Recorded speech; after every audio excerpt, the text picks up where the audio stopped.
Hello, everyone. Thank you again for coming. I want to start off by saying thank you to the panelists for taking time out of their day to join our panel and to provide some insight. You guys are amazing and we appreciate the time. And second, anyone in attendance, thank you for coming and for coming into this panel with an open mind. This panel's dedication is towards how we can apply sustainability in our own lives. We often think of sustainability as a concept that a privileged few can accomplish and contribute to, but that's wrong. And as a community, we can come together and realize that anyone from anywhere can contribute any type of change to sustainability in their own ways. So yeah, and just a little bit about myself. My name is Russell. I'm one of your moderators, and Jackson and Nikki, if you'd like to introduce yourselves. Hi, everyone. My name's Jackson. I'm the Executive Director of the Environmental Student Assembly, and I'm super thrilled to have you all here, both panelists and all of our guests. Hi, everyone. My name's Nikita, but y'all can call me Nikki. I'm the current chair of the Committee for Campus Operations and Sustainability in USG, and I'm really excited to help moderate this panel today. Our first question for all of you is, what role does sustainability play in your life, and what does sustainability mean to you? And we're going to start with President Folt as the first person to answer this question. Darn, I wanted to hear what everybody else said. Anyway, it's great to be here. Hello, everyone. I love the fact that we're having this panel. There have been so many amazing things happening this week. I love the fact that you're reading new stories and new advances, and that, of course, our students are the ones that have been driving it and leading it. And we've got a dean of Dornsife that lives it every day. We've got Dan Mazmanian, who is leading our task force. I mean, we're in a really good position looking forward. Sustainability for me, I go back to the word sustain. It's a beautiful word. It means to nurture, to hold, to cherish in so many ways. And when I think of it as a biologist, it's very much associated for me with trying to live or work in such a way that ecosystems can thrive and last. They don't have to thrive and last in their exact form right now. And in fact, in our world right now, I want those ecosystems to thrive and last with humans being able to interact with them. I think it's very much about the relevance, but it's about that nurturing and caring for and sustaining over time. So it's about that process. In my own life, I think of new ways to do it all the time. I feel like, we have, depending on where we live and who we are, we have more ways to do it. Right now I drive an electric car. Not everybody can drive an electric car. So one of the things I'd love to do is make it easier for everyone to do that. You want to find the things that you can do and then find ways that others can. But I read something the other day and I loved it. It was someone talking about sustainability, and they said, why don't you just try to stop eliminating the use of paper towels in your house? Switch your paper towels out for other ways of washing and cleaning things down. Or I went to visit my daughter and she said, why are you ever taking a plastic bag to the supermarket? You can get these little zipper bags and take it. The ways that you can insert lack of overconsumption of products that are not contributing to sustainability are very great. The flip side, the other side of my life, and I'm not going to talk about it right now, is I have the amazing privilege of being a president. So I get to work with 80,000 people to think about how we're going to sustain our university. And then those 80,000 are going to talk to another 10, 15 people. We've got 420,000 alums. So our chance of magnifying all of those individual things becomes incredibly powerful. So I like the personal all the way to the collective, and I feel fortunate to be able to work on all of those. Thank you so much for that answer. And then a follow-up to that is, how did you become involved in sustainability? So for me, I think I became involved in sustainability really by way of my life, and also being a big biologist and environmental scientist. I really think I was inspired to do this during maybe the early Earth days. That got me really excited, and I've talked about that before. I grew up in a pretty, not a very beautiful neighborhood, a big housing development, 1,000 new houses, no trees, but my backyard was a forest. I spent every day in the forest, playing in the stream, doing things like that. And when I moved to California and took my first class on marine tidal, intertidal pools, I became so in love with biodiversity. So a lot of it were personal experiences and early learning experiences. Then as my own research developed, I found more and more that sustainability was the place where we could try to take all the beautiful complexity of nature that so attracted me and make it something that we tried to work together to solve. I started first working on water quality. It was a very big problem. Then getting involved in fisheries. That was trying to keep fisheries thriving for the use of people and the environment.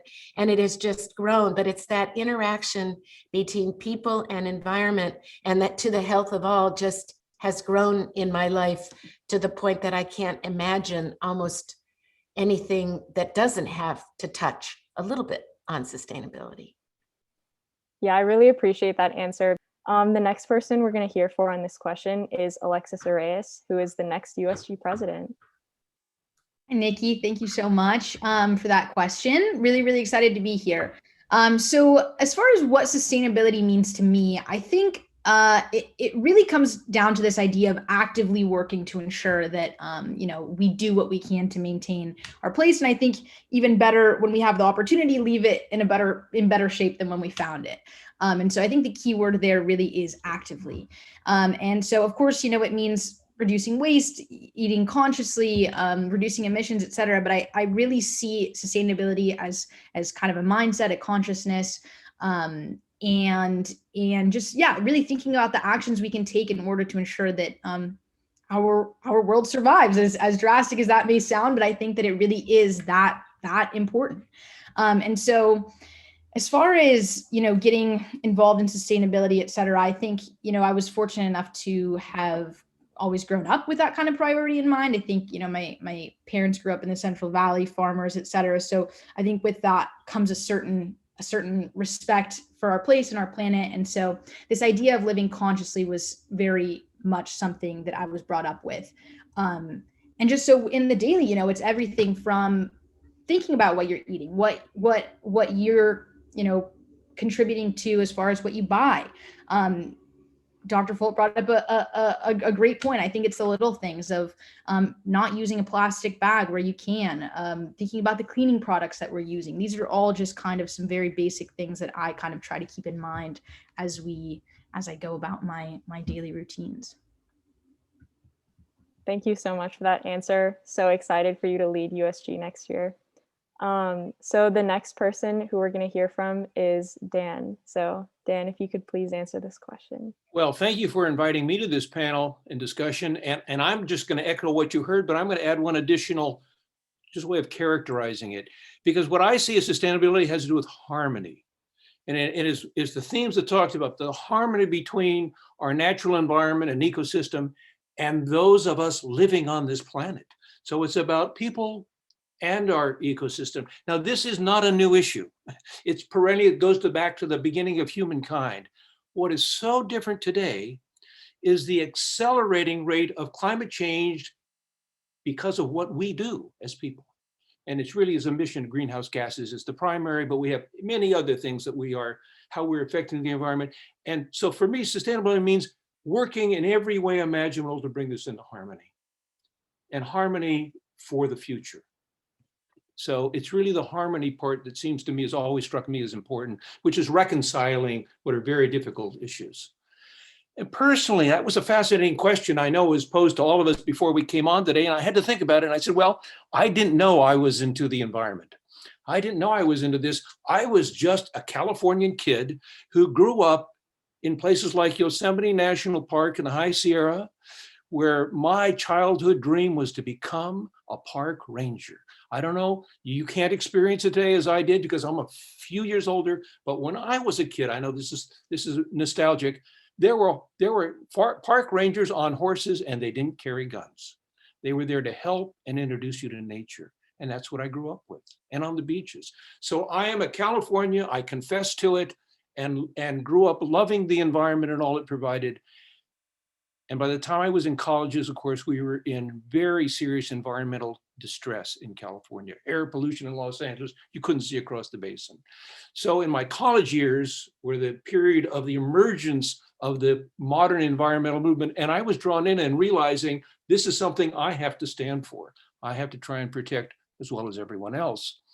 That was my personal, but professionally, actually, I was given an opportunity as I was working in a research institute in Washington, DC, in the midst of this environmental movement, where I was given a rare opportunity, I realize now in hindsight, simply to write a book on the impact of the new environmental movement on federal agencies involved with resources management. And that involved policy implementation and the future. It wasn't called sustainability at the time, it was called, environmental protection, resources protection. And that has led to a long-standing commitment to this intellectually and as a teacher, and as a faculty member here at USC and elsewhere, and involvement personally and professionally in what the state of California has and is doing. And I've had the luxury also of working with the Chinese government and governments in Europe and so forth, because these issues are global. They're not just ours, but California has been a bellwether to how we might change. So I've been very fortunate to start out knowing what I loved and realize I had to work to protect it. Not just for me and honestly for you, but for my own children and especially my grandchildren. So that's what motivates me. It has from the beginning. And I have been honored by President Folt to try and help the university become a more sustainable place for you, for all future students, and because we have a moral and I think ethical obligation to do so. So it's education, but it's also our ethical obligation. Thank you so much for that answer. I know you wanted to be a park ranger, but we're glad you came to USC and helped us out with sustainability. So thank you so much. I'm not arguing about that, but it looked to me like a wonderful life. Yeah, I'm sure just being surrounded by trees all the time. Sounds lovely. Thank you. The next person we have to answer this question is the Dean of Dornsife, Miss Amber Miller.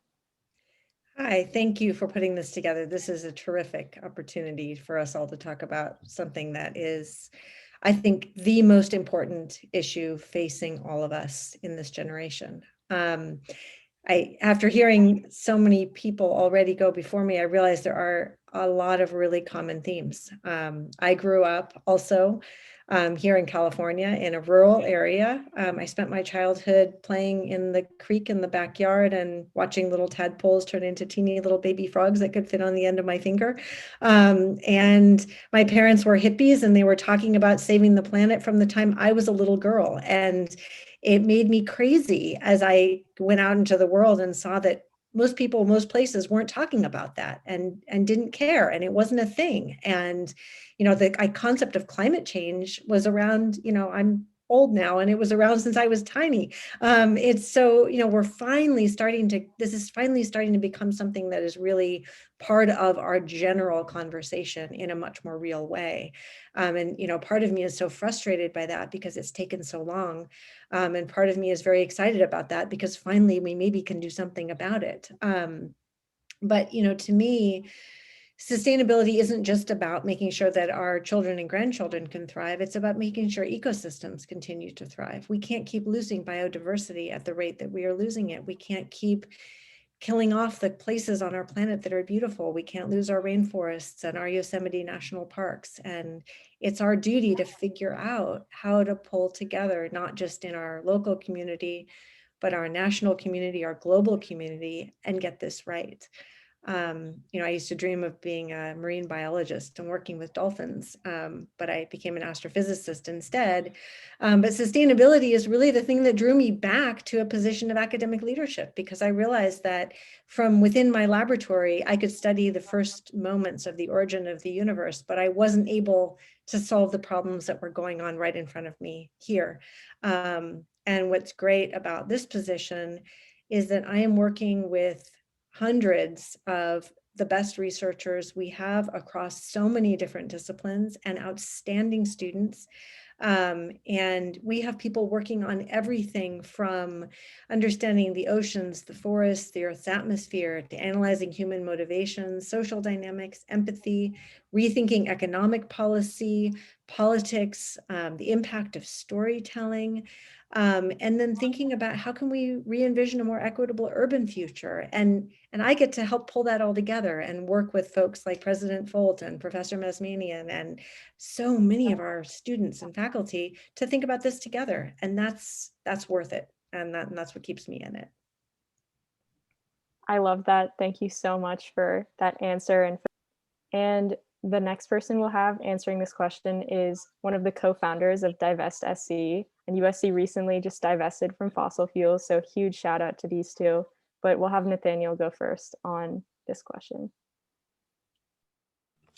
Hi, everybody. It's super cool that we're having a sustainability panel and the president of the university comes. That's a big deal. So thank you, Dr. Folt, for coming. That's awesome. I'll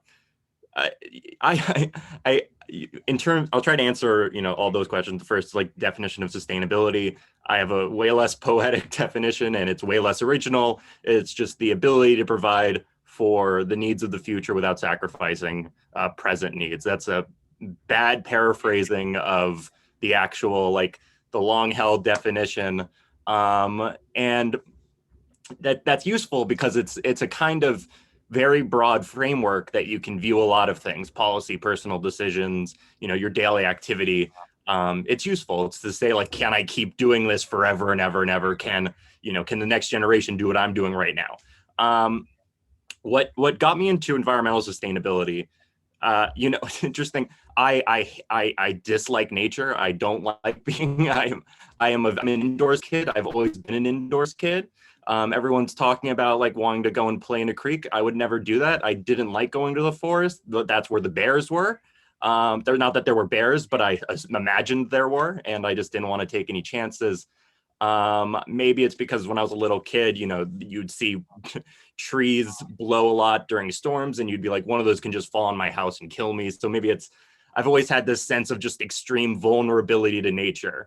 And I think that's what made me an environmentalist, to understand that, we are, in a habitat, and the human well-being is extremely dependent on nature. Specifically, what got me into environmental sustainability here, because I, wasn't working on environmental stuff when I got here, was when I was working on a paper for my RIT 150 class. And the topic was actually, it started about, and it remained about, segregation and racial segregation and economic mobility, people's ability to leave, people's ability to be born into poverty and then exit poverty.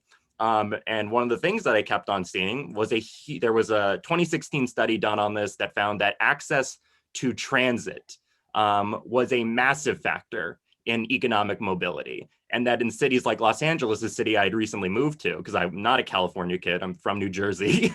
So that also might explain it. But coming here, seeing everyone had to drive a single occupancy vehicle everywhere. So, thinking about zoning policy and housing availability as a social justice issue revealed to me how tied together it was with the issue of climate change, because single occupancy vehicles, I believe, are the single largest emitter of carbon in the state of California. So it's to see that the goals of increasing economic mobility could be tied to reducing emissions was extremely important, because both of those things can do a lot to reduce suffering and improve people's quality of life and increasing quality. I think that answered. Did that go over everything? But anyway, I went from that and then started working with ESA to work on a transportation subsidy that would this was the year before Dr. Folt came in. That would offer additional incentives for workers to take public transit to work every day, and that's kind of where it all snowballed from there. I love the non-traditional approach to sustainability, being someone who's not a huge fan of nature, but still dedicating your life to fixing sustainable goals. So thanks, Nathaniel. Love that. And I want to take you for a hike in a forest and by a stream one day, Nathaniel. That would be fun. I'll need some convincing, I think. Thank you. Oh my gosh. Sorry, I think I froze for a sec, but yes. And then last but not least, we have Tianna, who is the other co-founder of DivestSC, to answer this question.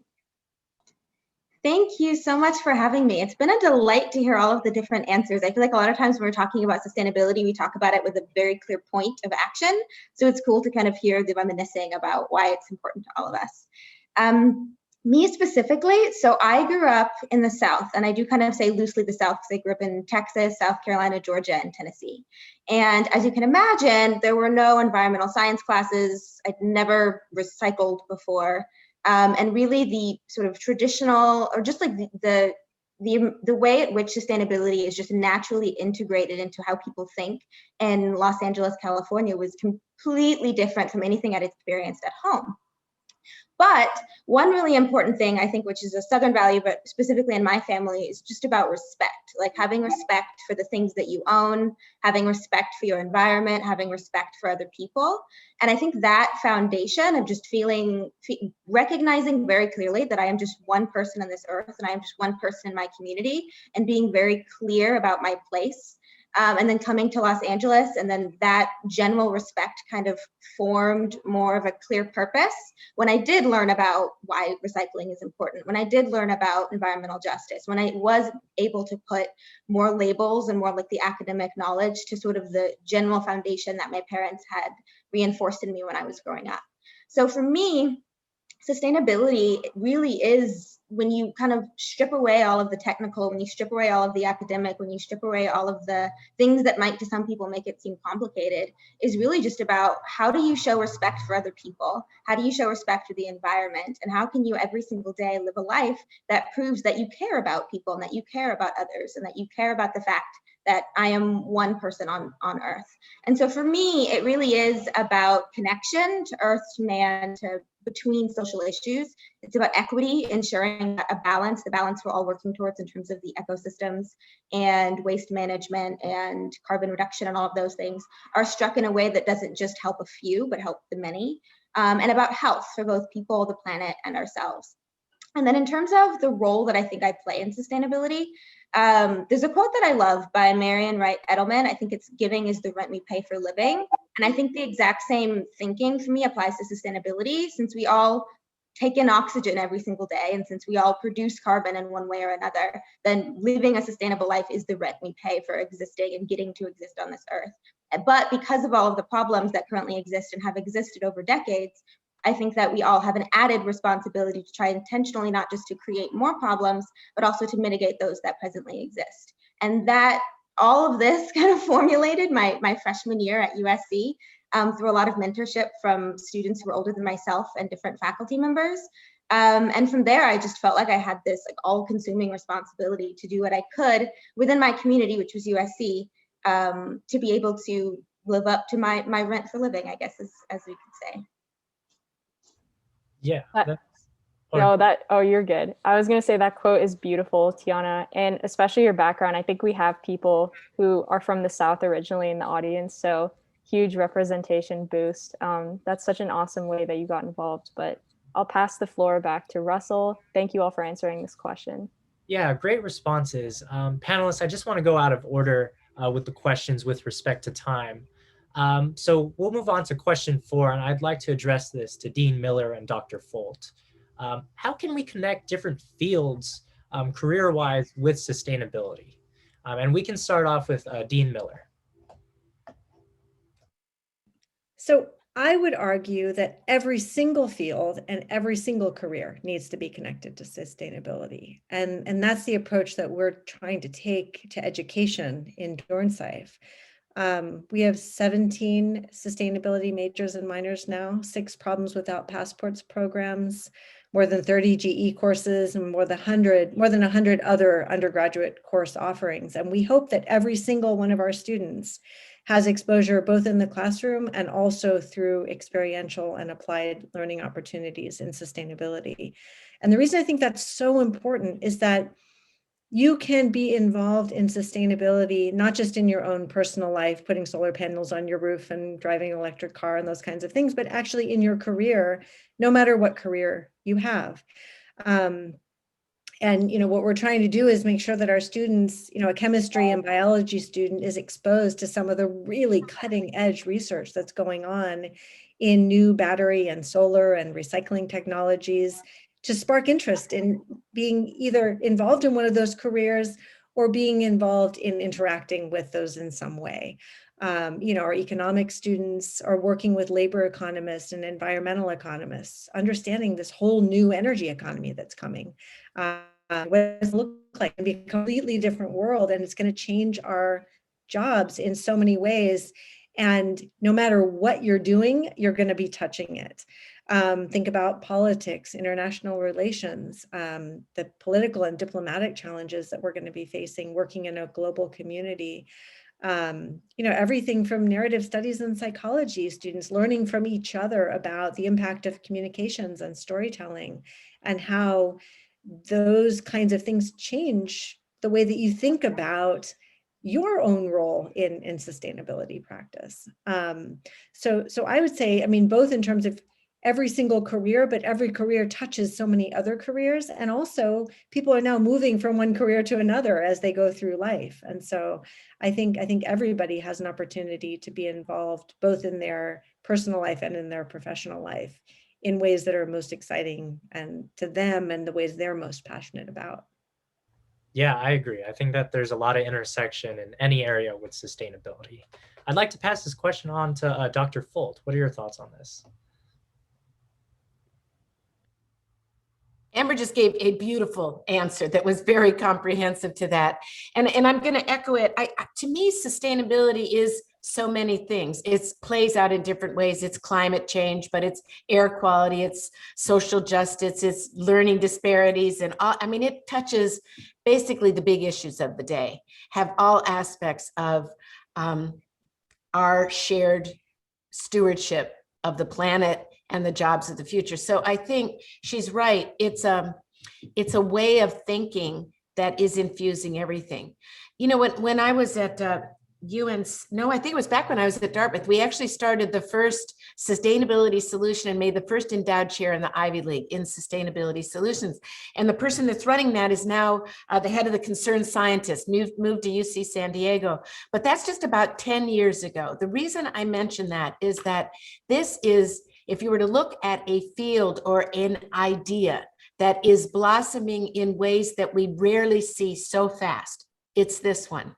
I try to remember what would it have been like when Darwin was first coming up with evolution. It was changing the way everybody was interpreting the world, but it might have taken 10 years or 15 years or 30 years or 50 years till people even read a monograph.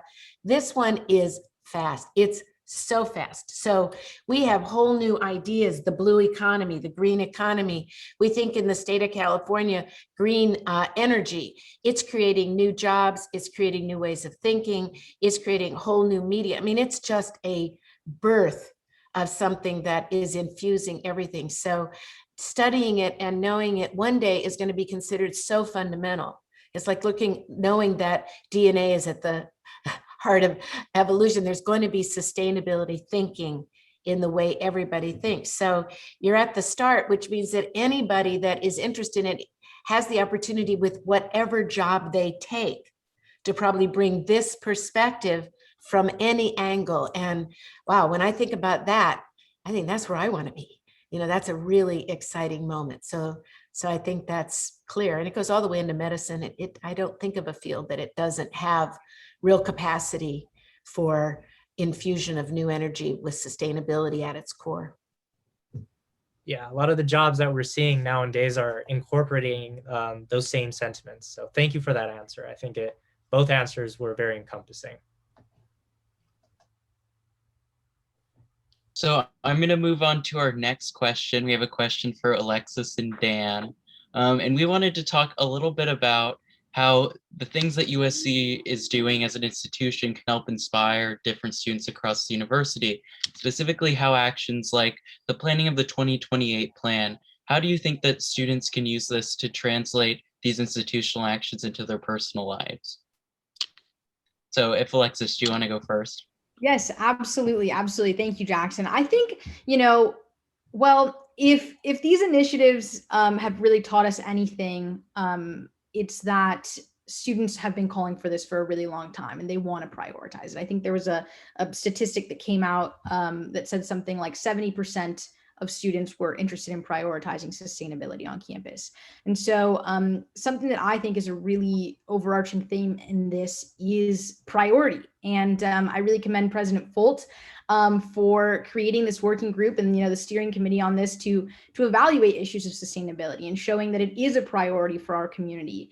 And so as far as what that means for us as individual students is to say, yes, we do prioritize sustainability in our lives. And I think that taking advantage of the resources that our university is putting forward for us to be able to live a more sustainable life, to have access to a lot of these things, I really think it is a privilege that we're able to do so. And so finding ways that we can integrate that, whether it be, just the recycling programs and et cetera that are being rolled out, I think there's a lot of opportunity for growth. And I think as well, I just would encourage students to actively work to be involved in these things. I mean, this is a 2028 plan. It's constantly evolving.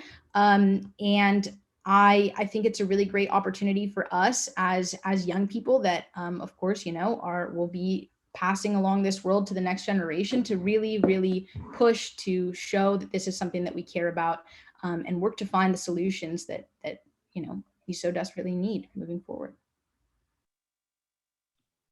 Thank you. Dan, do you want to take a stab at that? I'd like to expand a little bit on what Alexis said, which is really important, and say that what is going on through the President's Working Group is building on things that have already existed at USC, even prior to President Folt's arrival. And Amber Miller reflected that very well in terms of the Dornsife ecology of the environment and all we do. And I just want to highlight a couple of the themes that are really prominent among the President's Working Group's recommendations that are forthcoming. We make them to President Folt, but they do find their way into the university. And one of them is understanding that sustainability is everything. Now, we've heard this twice, but the way we characterize it and the challenge we pose to our colleagues and everyone, students, is that sustainability has to be understood through the lens of every discipline and field that we offer at USC. It is not one thing, it is all we do. So that if you're in psychology, you're going to think, well, what does it mean in terms of we understanding human behavior? Or if you're in biology, what does it mean maybe for our ecosystem? Or if you're in economics, how do we think about the market system we have developed, and to the extent to which it can, but maybe has not, captured our impacts that have gone unpriced in a sense to date. So it really is saying we challenge ourselves as a university to understand it in all its implications, and then coming back to this question of how do we get people to work together? It's around problems. I didn't mention I'm a PhD in political science. Well, political scientists look at this. Why would a political scientist look at this? Because of the policy. But the answer is not coming out of political science for the policy. If it is mobility, it's coming out of transportation, it's coming out of energy, it's coming out of urban design, it's coming out of wellness of the people who live in that community. So we're arguing that the connectivity comes through focusing more on problems. And in the educational recommendations we're making and are being piloted right now through faculty in Dornsife, but next year will be all campus, it's about introductory courses, no matter what the field, infusing in them the perspective on what does this mean for our future and sustainability. Through experiential learning, I will say that the President's Working Group has made a recommendation to President Folt that we all realize, I don't want to say this too publicly, but I guess I am, is probably a very, very heavy lift, which is every student who graduates from USC should have an experiential learning in sustainability and what that means. Now that's building on what Amber Miller said, but it is really about for everybody. If we are serious about educating the future generation to a world they're going to live in, one of the most effective techniques academically and in terms of learning theory is experience. So we're arguing for that. I want to add one third comment, if I may. The plan that we are in the midst of developing and will be recommending to President Folt and the university is titled USC Sustainability and DEI Social Impacts. the perspective we are taking, and I personally believe it deeply, that so does everybody else, you will not address the issue. I started out with climate change, impact of climate change, without recognizing and addressing inequities in our society, and that the solutions to one have to be married to the solutions of the others. It would be, to me, it's a moral issue, but it's also a pragmatic issue that you cannot solve one without solving the other, and we have to solve both together. So, and that's we're arguing signature courses and signature research really has to do with engaging that challenge. And also, by the way, doing it not just with on campus, but engaging our community in addressing those challenges. To the extent to which we, you students, but faculty and the institution of USC can partner together to do so in our community. So that's really where we're moving on this. So I think the plan really is part of this rapid transformation that President Folt mentioned is going on in higher education. We just happen to be the group called together to help move that forward in a little more analytical and possibly organizational way, which is what the recommendations we make to President Folt about how to do this at USC, given what we all understand is the institutional designs of our university. Thank you so much for that answer, Dan. And PWG has done so much work for the school, so thank you so much. The next question we're going to be directing to Tianna and President Folt. President Folt, if you would like to go first, the question is, do you think that the COVID-19 pandemic has affected the climate change crisis and/or people's perception of sustainability? You know, I think one of the biggest, I'd say almost monumental changes has been the shift or the recognition that sustainability, climate change are social justice issues. I mean, there were many people saying this, but nothing like it's being said now. You're hearing the president saying it of the country. You're hearing the mayor say, you're hearing people say this that never made that link. I'm looking at the people that the president appointed to be the head of the EPA, the head of all of our big environmental things. They're coming from a very different perspective than the more analytical scientific perspective that people came from before. Now, they are all part of a real press, but I think that has been really powerful. And I think it's come for a lot of reasons, partly though, because we've just started realizing just the disparity gaps that seem to also be behind some of the political turmoil that we're seeing. And so sustainability is showing up in ideas about social justice because it's associated with bad health, bad water quality, bad air, stress because of temperature, fire damage. So it's not been such a direct reason, but it is the result. And I think that's been something very powerful. Secondary, two other little things. I think they're not little, but compared to that as a monumental change, people know you can do things fast now. I mean, this university in 3 days went from completely in person to a completely online. I know that when we come back, I'm going to get told a million times how everything's going to take a lot longer. We're going to try to revert to our slower ways, but everybody knows it. You know we can do things quickly. There's going to be an impatience, and I think it's going to come from a lot of our students to get things done faster. But the fact that we've seen we can do it should really help. And we've seen that a whole part of society can be mobilized much more quickly. I mean, these are new things, maybe going back to the 60s in some ways, but it's a big sense of movement. And I think the last one is we've seen what it's like when you don't have as many cars in terms of water quality and other things. Now they're back on the streets in LA. You know, it's coming back really fast, but, you know, I do think once people have seen something, they're more likely to try to get to realizing it. So those are the big ones that for me, Tianna, I'm sure has much more immediate sense of that. And I'd love to hear, I'm looking forward to hear what she says about that. I think those are all such incredible points. And I echo a lot of them. And one really important change to me, I think for a long time, sustainability has been framed as something that's in the future, something that's a long-term problem and something where the consequences are very, very far away. But with COVID-19, if you didn't wear a mask, you got someone infected. With COVID-19, if you got on a plane and were infected, you infected others. With COVID-19, somebody in Wuhan, China could get sick with something and we have over a year-long global epidemic. So I think this myth that we don't live in a global world, or that actions that I take will affect somebody years from now or don't affect somebody at all, has been obliterated. And I think that that same framing, that consequences or actions have consequences, and those consequences are felt globally, is the exact same framing that we're taking into sustainability. And we now have this case study of reality that I think people are recognizing the importance now of using that. So that global outlook and that sort of consequences and action, I think both of those are really big changes.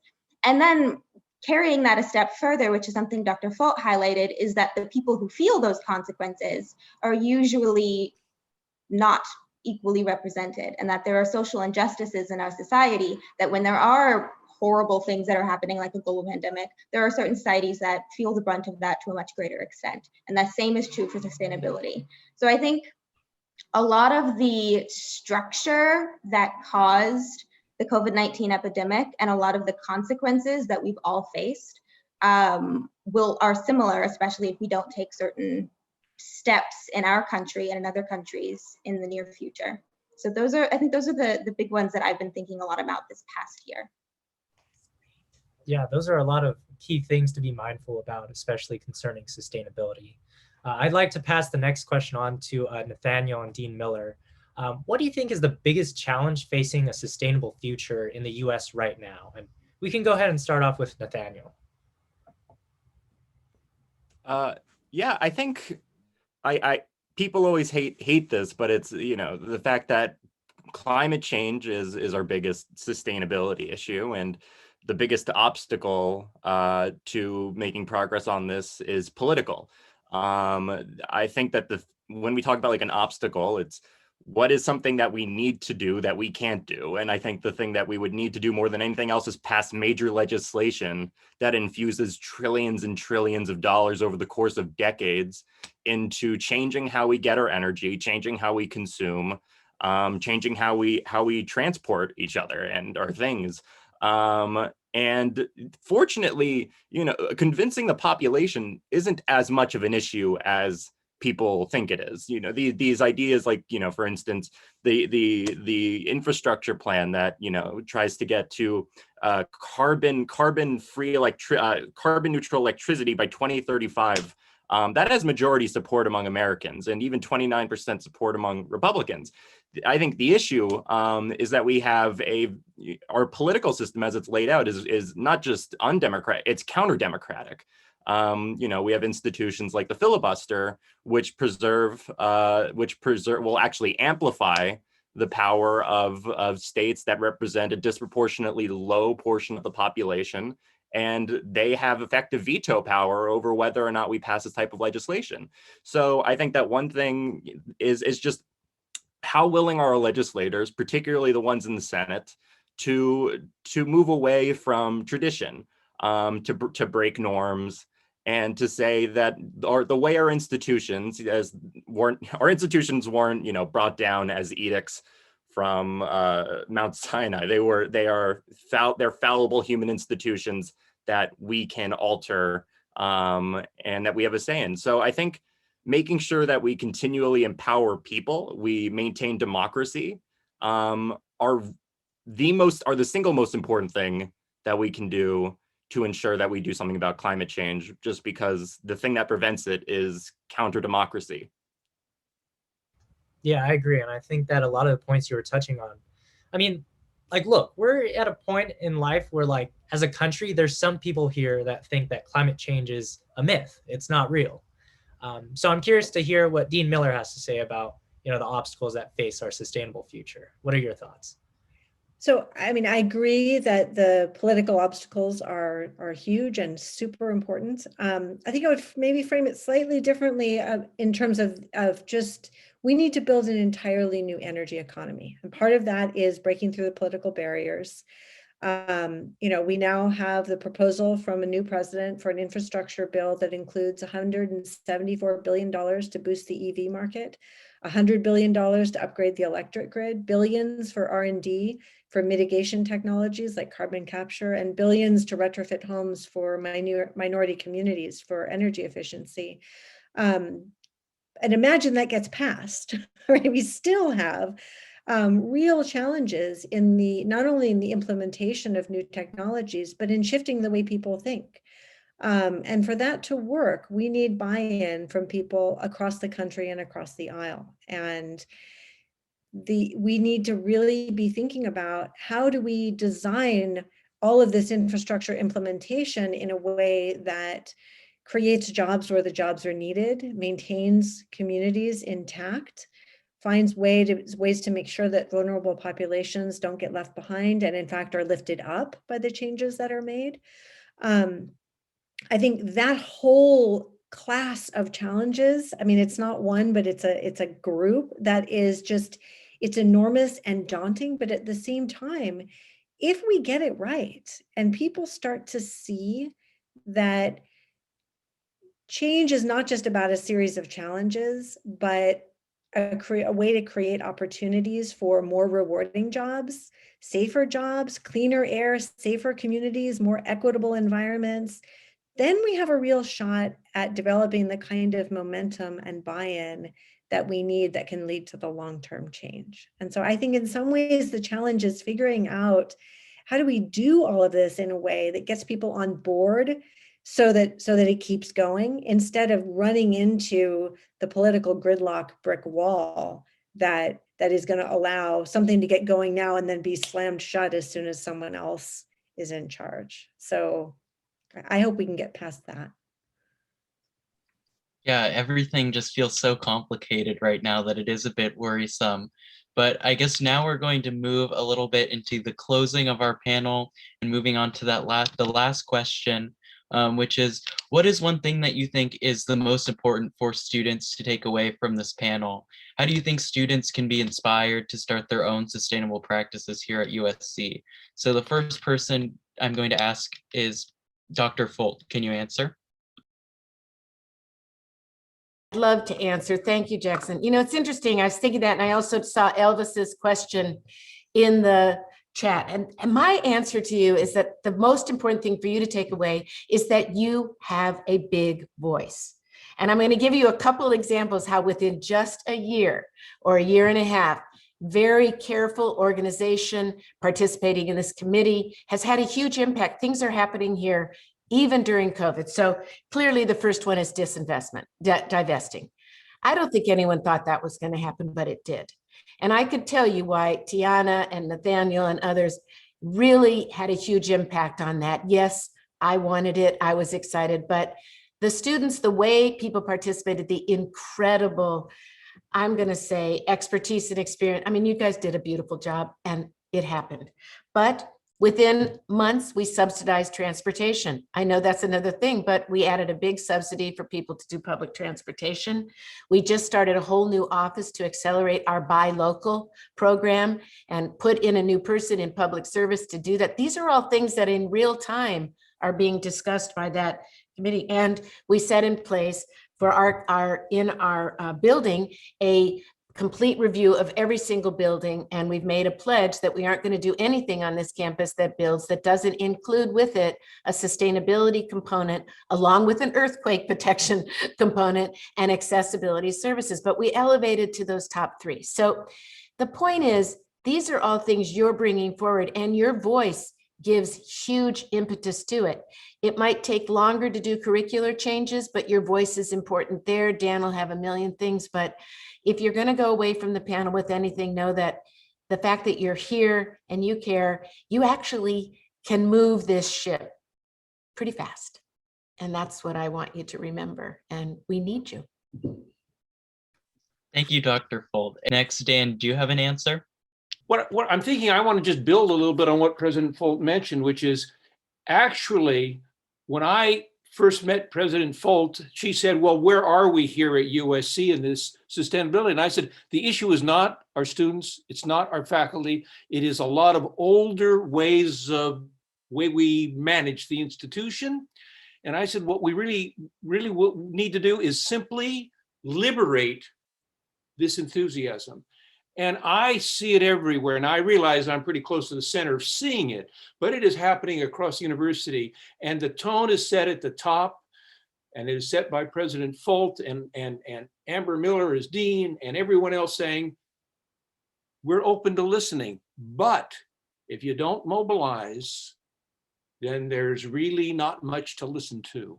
So you have, as a student, an obligation to be innovative and creative, not only in your ideas, but realizing the serious importance of mobilizing yourselves to bring forward to now a very receptive leadership across this university. And that's the big change, because there's a receptive now leadership to ideas coming from what I've always seen as extremely imaginative and creative students since I've been here at USC. The problem is not the students. The problem is opening the door, and it's open. Thank you. Nathaniel, do you want to answer next? Sure. I feel like there's as a student, one thing you can do to be more sustainable, well, stop eating beef. I would eat less beef, but I think that's less thematic. One thing is the skill of being able to find in whatever institution you're in, let's say for here it's USC. If you see something that concerns you, try to find the office that it affects. If you think something's not being taught in the curriculum that's extremely relevant, find that department and email the chair. If you think that there needs to be something like a transportation subsidy, send an email to the Office of Transportation, and you'll tip it, and you'll be able to communicate with the people who make these policies. Don't think that you're too dumb. You're not too dumb, and if you don't know enough, you'll know more once you've reached out. People are, even before I think we had a culture that was much more receptive to change. These people's emails, they're on the internet. you can find them. So that's engaging is an excellent way to get informed, and that's just send that cold email. That is the best advice I can give. Thank you. Alexis? Yes, thank you so much. I think we're all kind of on the same page here, and I think Dr. Folt and I are thinking about the same thing. But I really do believe that even just by being here, we're really taking one of the first exposures that I had to climate change and just the issues that affect it sustainability wise was I'm from Northern California. When the twin tunnels were announced, that was a project that was supposed to go right under my house. And I remember thinking, who can I write? Who can I write? What needs to change about this? And being so shocked that there were so many people that just had no idea that this was happening. And I think that can be drawn on to say that, yeah, until we start engaging in these conversations, you will be incredibly surprised just the magnitude of the things that are going on around us. And I think that Nathaniel and Tianna are two just incredible examples of really the power that we as individuals have when we come together to work towards a greater cause. I think everything that we've talked about today on this panel is really a testament to that these things happen when we come together collaboratively to work towards a better solution. And again, that really is what sustainability is. It's understanding that, this world, our future is much bigger than anything we as individuals can do. It really takes a group effort and thinking ahead. And so I think I would just leave it to say, if there's anything that you take away from this panel today, I would hope it would be that, your work can be profound, and that we together can achieve some really, really important things. So. Thank you. Next, Tianna. And then Amber, you'll go next. You'll go last. So I think I'm going to give two answers. One is sort of for people who are beginning in a journey towards trying to be more active in sustainability, and the second will be for people who are kind of further down the line. For those of you that are just starting out, I was you 4.5 years ago. I could not have defined climate change, truthfully. But I want to say, I echo what Nathaniel said, and then I also want to say that your potential introduction and your initial stages of research can actually be such a strength. I think sometimes in advocacy and activism in these fields, when you get far along and when you're doing all this research and understanding all these connections and hierarchies and things, then it starts to feel like things are so complicated that, like, how can I have an effect? How can I make a change? But I remember when I was first starting, somebody told me that USC didn't have recycling bins, and I was just like, they need to get recycling bins. That's so important. Or somebody told me there was an oil drill in the backyard of one of the communities, and I was like, that shouldn't be there. I'm going to go to like a city hall meeting. And when I later found out about all the reasons why there weren't recycling bins, how the zoning laws had complicated things so that they allowed them to put that oil drill there, then that complication is important and necessary for solving it. But that initial feeling of this is wrong and it needs to be changed is such a beautiful thing. And I think that when you trust that and when you go towards that and lean into that, then amazing things will happen and you'll figure out the rest. You really will. Because the other thing I'll say is I could not have defined a stock to you before starting the divestment campaign or why we have an endowment. So I really do think that that beginning, that introduction is such a beautiful place, and it shouldn't be tainted and it shouldn't be thought of as something you just have to get past. And the second thing for people who maybe are further down the line, you've been really interested in sustainability for a long time and you're trying to figure out what to do in your own life. I think, yes, you could buy an electric car, you could, never travel beyond your city, you could stop using all plastic, you could go completely vegan, you could do all of the things that maybe YouTube or social media or even a lot of research has said would be great if we all did. But if my 4.5 years of psychology have taught me anything, it's that that's not sustainable and that won't work out. So instead of just kind of picking and choosing all of these cool things that are awesome, yes, do what USC did, actually build a strategy, or rather choose your values first. Like, what's important to you? Is that saving money, understandably? Is that health? Is that the environment, the trees?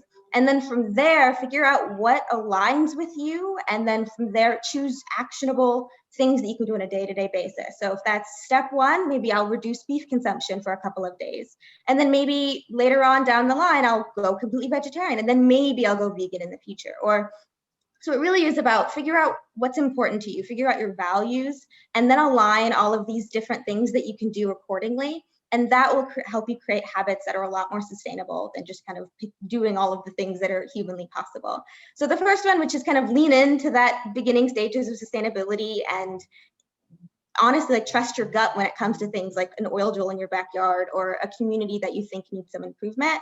And then also figure out your values, ask those questions before just kind of shoveling on all of the wonderful sustainable things that you could do in your lifetime. So those are my two big tips. Thank you. And finally, Dean Miller, your chance to talk. So going last, I can say I think all of these answers are terrific. I agree with every single one of them. And the only thing I would add is just thinking a little bit further in the future, for students who are thinking about how they want to have an impact in the long term. I think my number one advice is follow your passion. And that doesn't just mean your passion about sustainability in the moment. It means thinking about when you take classes, what classes are you most excited about? What field are you most excited about? And try to think of these two goals, whatever your passion may be, and you're in a career direction, and whatever passion you have in sustainability.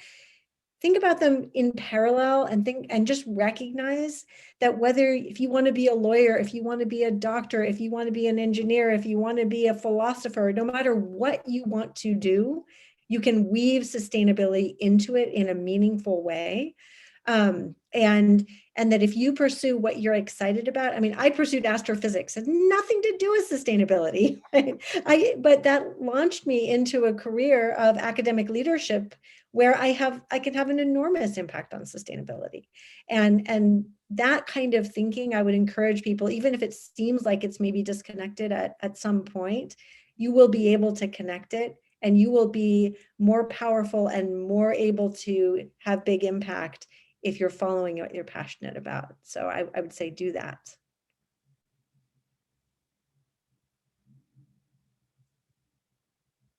Thank Thank you so much. Wanted to give a quick thank you for everyone for being here, both guests and panelists. It's so great to have everyone from such different walks of life, different parts of the university, different fields of interest, all being able to come together on this one important subject. So thank you. And then Nikita, Russell, do you guys have any closing words for us? Yeah, I just wanted to thank all of you for being here. It's really inspiring that people from all different levels of the university up until our president really care and prioritize sustainability. So huge shout out to all of you for taking the time to come out today. It means a lot to students and the USC community. Yeah, and just to echo what everyone said and what the other moderators said, thank you everyone for coming out. This panel gives everyone here hope that tomorrow can be a greener future.